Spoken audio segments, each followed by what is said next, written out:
This is the sexy getting ready song. Sexy getting ready song. The Sophie's getting ready song. Sophie's getting ready song. It's the Just Sophie's construction getting ready worker noises in the background.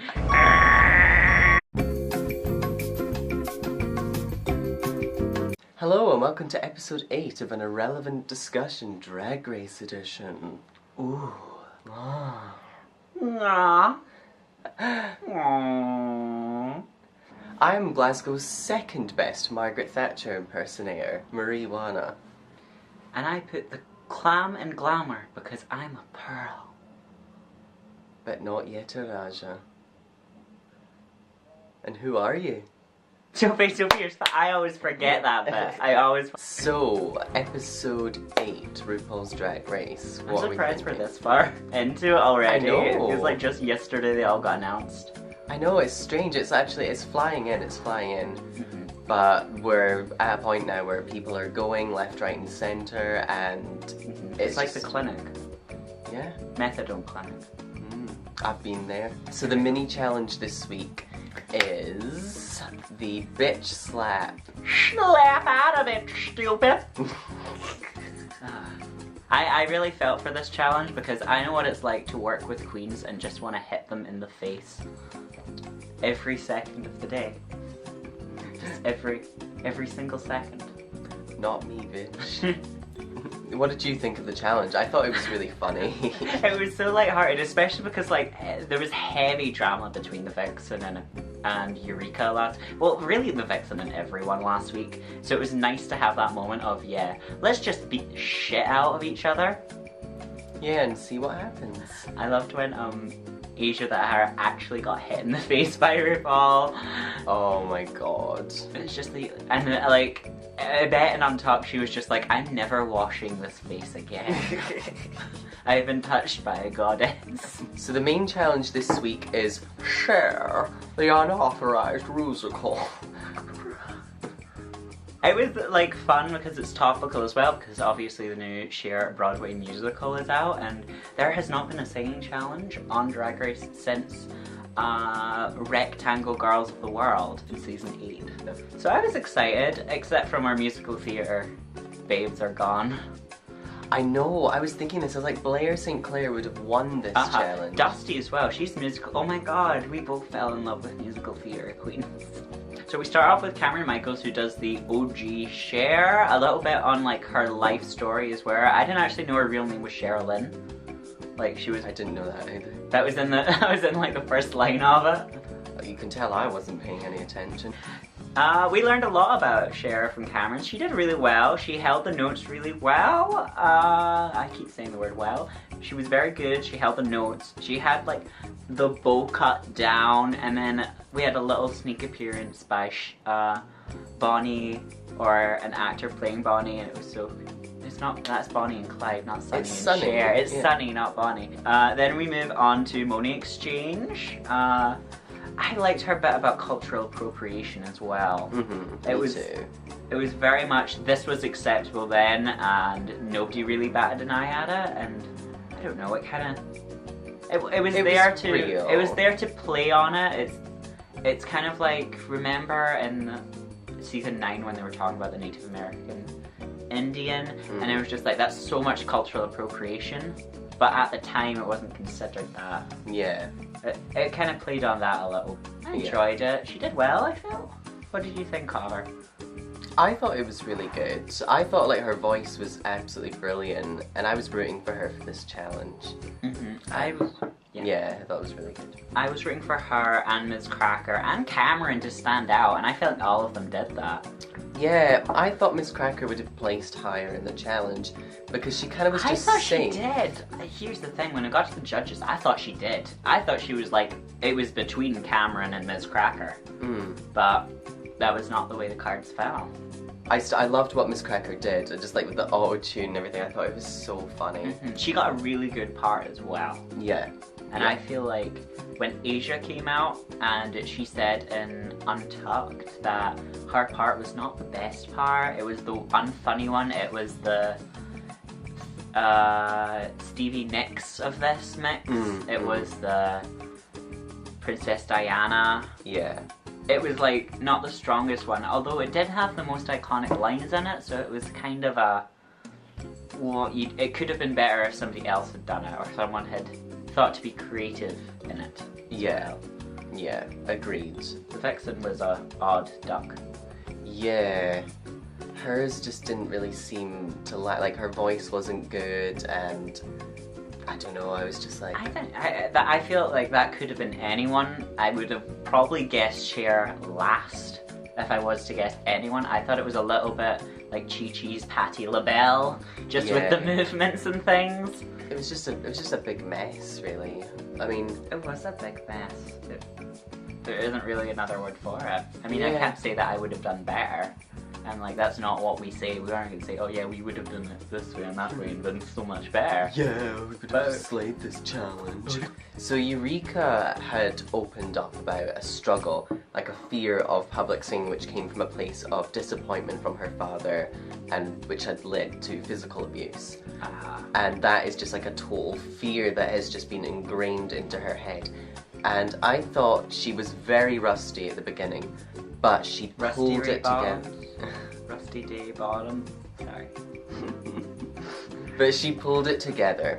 You know, she pulled it together. She did pull it together, and I feel like after hearing the explanation of the anxiety, and when you watch it and you see that, you can see that at the start that is the overcoming of it, and I'm glad she overcame it. Yeah, me too. So the runway theme this week was glitter and glamour? Yeah, something like that. I forgot the exact name, but it's all sparkly. It's all sparkly and stuff, and actually this was brought up in Untucked as well. Most people wore sequins rather than glitter. Yeah. And Asia had a problem with this because everything was covered in glitter bar her shoes, and then she got clocked for the shoes while other people didn't have any glitter and just used sequins and stuff. Yeah.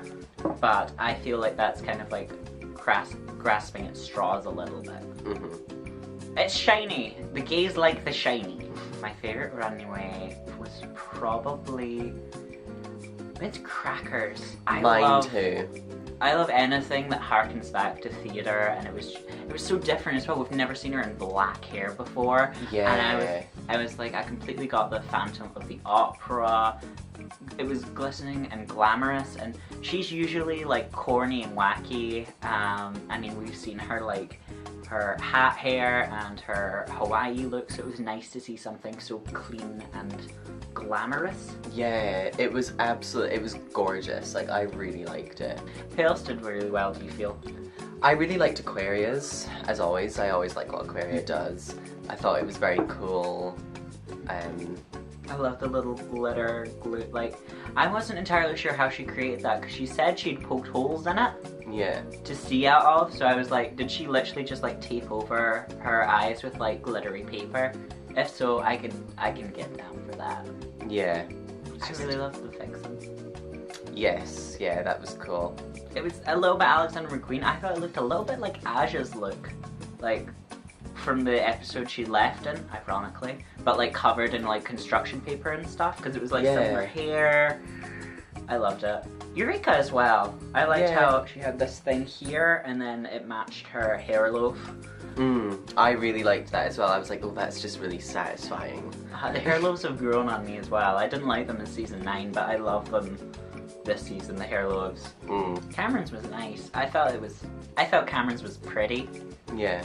It could have been so much more, and I feel like that's why I didn't like it, but I think it's the best she's looked so far in the entire competition. Yeah. I just feel like my issue with Cameron is just there's just a taste difference there with me and Cameron. Like, what do you mean? I always have, I don't think I've really liked a lot of her runway looks. Even the feather one, which was amazing, I was just a bit like, ugh. Like, I just think there's a completely different taste level between me and Cameron. Like soya and almond milk, it just tastes different. I'm soya and she's almond. I'm oat. Why? Because I ate porridge this morning. Good for you! I know, right? You had a wee porridge! I had a wee porridge, yeah. What did you have with it? Did you have... I had banana and some honey and a wee bit of cocoa powder because I like it sweet and chocolatey.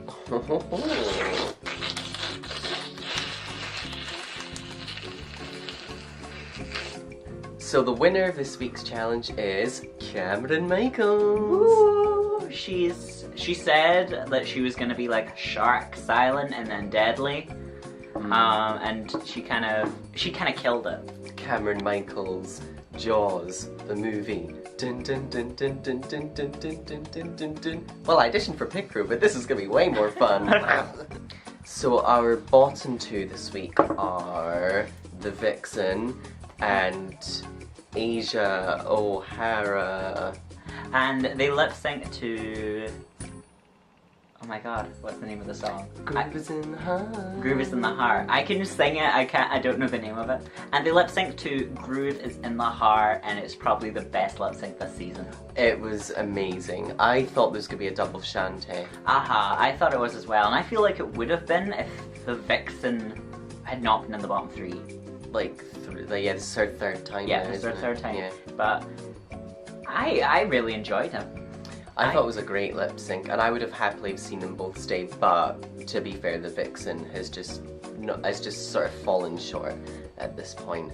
I would have loved a redemption for the Vixen with everyone, and I know past the show being airing, everyone has like forgiven the Vixen and everything has been fine and everyone has calmed down. It's just on the show it would have been nice to see that redemption. Yeah, it would have been nice to see that moment. Maybe we'll get it in the reunion episode. Or maybe even like an All-Stars. Yeah. So the lip sync ends and the Vixen is sent home. I'm quite sad. I think the Vixen was such an interesting character, and she caused a lot of discussion within the fandom. She raised a lot of questions about how we view it as viewers. And it was touched on last season when everyone's favourite, Valentina, was sent home. And there was a lot of hate for Nina Banana Brown for sending her home, and for Alexis Michelle for not volunteering to go home in Valentina's place. And I like that she raised a lot of questions about how we as viewers consume the show. What did you consume to do that? I've actually not eaten anything today. I've got some chicken nuggets in my bag, so I might have those. You actually have chicken nuggets in your bag? Yeah, they're in there. I got them on the way here. Oh, this is your house as well. You just scratch it.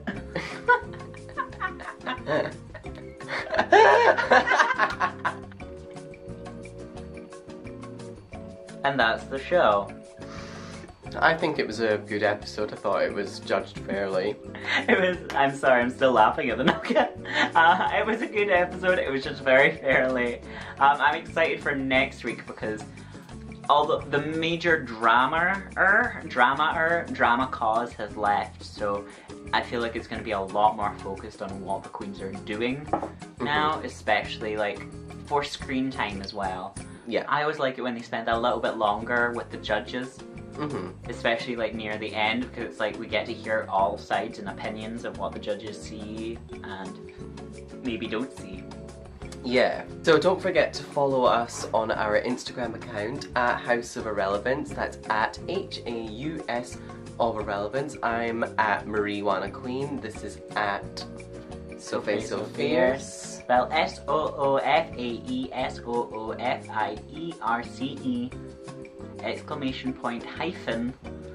Drag Race Edition. # go fuck yourself. The Rusical. The Rusical.